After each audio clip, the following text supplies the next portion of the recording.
kailangan yung gamot, kakainin na natin to. Ah,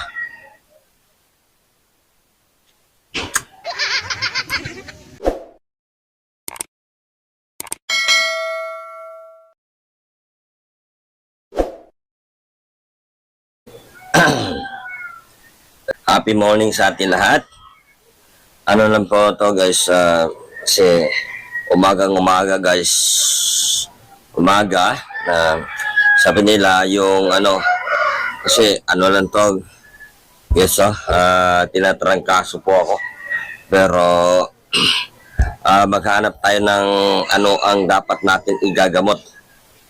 Sabi nila, marami kasi nagsasabi na ang gamot sa ubo ay yung ano, halimbawa yung mga ano yung kalamansi, pwede na yon kahit walang halo na yon na igagamot sa ubo. Hindi pa nating alam yun guys, pero subukan natin itatry kung tama ba yun, kasi yung alam mo naman guys yung ano, Makati dito yung ubo ba, pag tinatrangkaso ka ubo, halos lumuluha ka na lang sa pag-uubo. Pero guys, meron ako dito ano, kalamansi sa taas. Subukan natin. Hanapin ko yung mga kalamansi ko dito kung may bunga pa ba. Tingnan ko lang kung meron pa ako dito na meron pala doon, nakita ko doon, no? Meron. Kunin natin guys. Meron isa dito. Ano, medyo hinog na yata. Meron. Ito kasi presko pa yan, oh. Yan, kukunin ko na ito guys. Kasi meron pa rin siya mga bunga doon, oh, sa dulo. Ito sabi ay gamot sa ubo. Ito ang presko na ano pa to guys, oh. Presko pa to, no. Kalamansi, umaga to. Sabi nila pag mga matindi ng ubo, minsan di naman halos kailangan yung gamot, kakainin na natin to.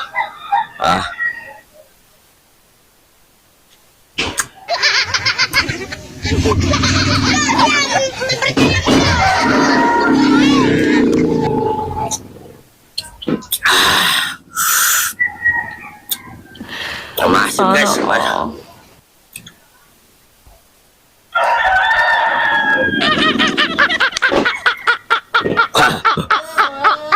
Kontentis lang guys para sa panggagamot natin sa ubo yan guys. Kung kakayanin nyo lang guys, kontentis lang. Maghanap pa ako isang bunga, kasi meron pa rin tayo dito.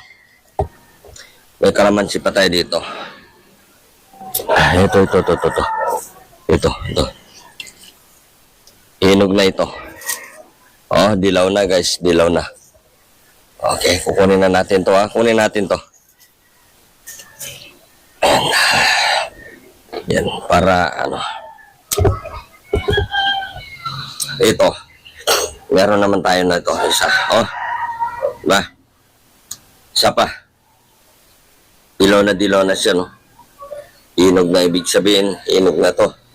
Hinog na. Ito yung gamot na walang halo. Napaka-force and the best para sa mga ubo. Dati kasi nasubukan ko na ito, inuulit na natin kasi meron naman tayong ano, ubo. Minsan kasi mahirap kasi yung pangubo lang guys, kasi paggabi, halos hindi ka na makatulog. Lalo na pag nagsunod-sunod ang ubo mo, mahirap. Kaya ito, pwede mo pigahin sa baso kung hindi mo kakain. Pero kung kakayanin mo, subukan mo na, kakainin mo na ng ganito lang to. Ito lang guys, ito ang kalamansi. Kainin na natin ang buo. Okay? Ito lang guys.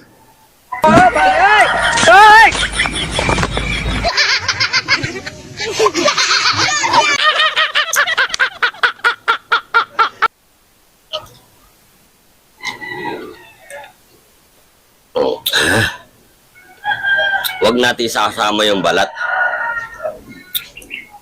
Yung ano na yan guys, mo.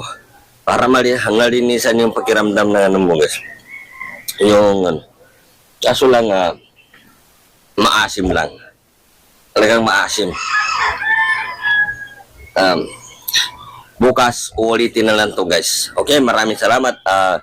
Sana makatulong din ito sa atin at sa mga may makukuhanan kayo na idea kung paano gagamutin ng mga ubo, lalo ng katiin ng lalamunan. Tulad nito sa atin ay inuubo tayo. Kaya ito, sana makatulong ito guys sa inyo. Okay, maraming salamat po. Katulad doon, 2 kalamansi lang muna ang ating kinain. Pag wala kayong kalamansi dito na mga tanim, pwede kayo bumili sa mga bangke-bangketa lang guys. Mura lang yan. Okay, maraming salamat po sa inyong lahat. Shoutout at bago sa lahat, huwag kalimutan pindutin na notification bell para updated kayo sa mga bago kong upload. Maraming salamat. Bye-bye na guys. Shoutout kay Brodong Vlog. Maraming salamat.